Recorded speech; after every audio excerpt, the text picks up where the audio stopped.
That's cool. So, Peter, you have watched the movie Strathcona in Australian. Can you give me a summary and your thoughts on the movie?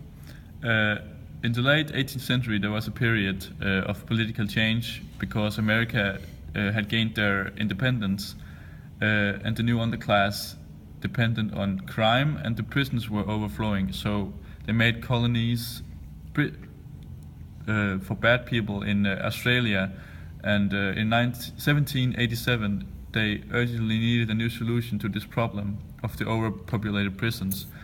So that's where they sent people to Australia. And between 1788 and 1868, 165 British and Irish convicts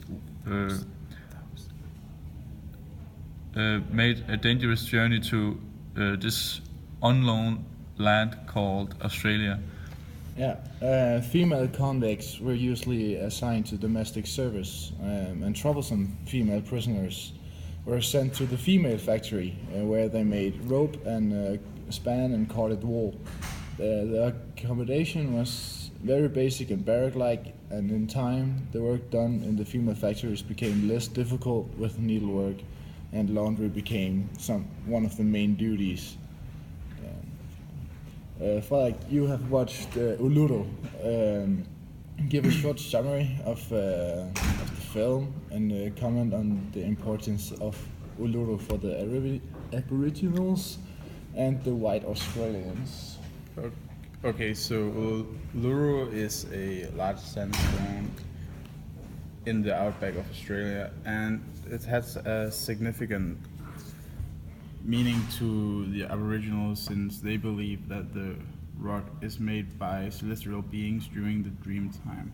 And you can say that the dream time is kind of like their religion. So for them, Uluru is actually sacred. And on the screen right now you can see how a size comparison shows some of the more known monuments. Next. We have all watched the Outback, and we have chosen to comment on it, everyone. Frederick, you had to comment on the Australian accent. Okay, so from our perspective, they are very lazy in their pronunciation of words. They remove endings, so it sounds like a totally different word. And sometimes they just remove letters in words, so it doesn't sound anything like what they're trying to say. Yeah. And then about the nature, how is it?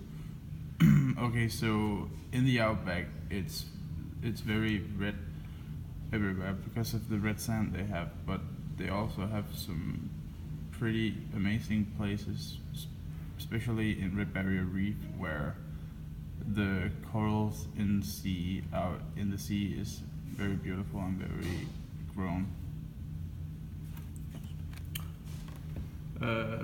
Peter, you have something about the Aboriginals. Yeah, the Aboriginals is actually taking drugs and alcohol and drinking alcohol, of course, and they also make it. And 95% of all Aboriginals are unemployed, so that's a big amount of the Aboriginals. Yeah, the Aboriginals also think that the earth owns them and not that they own the earth, which is a weird way of looking at it, but I can see that point.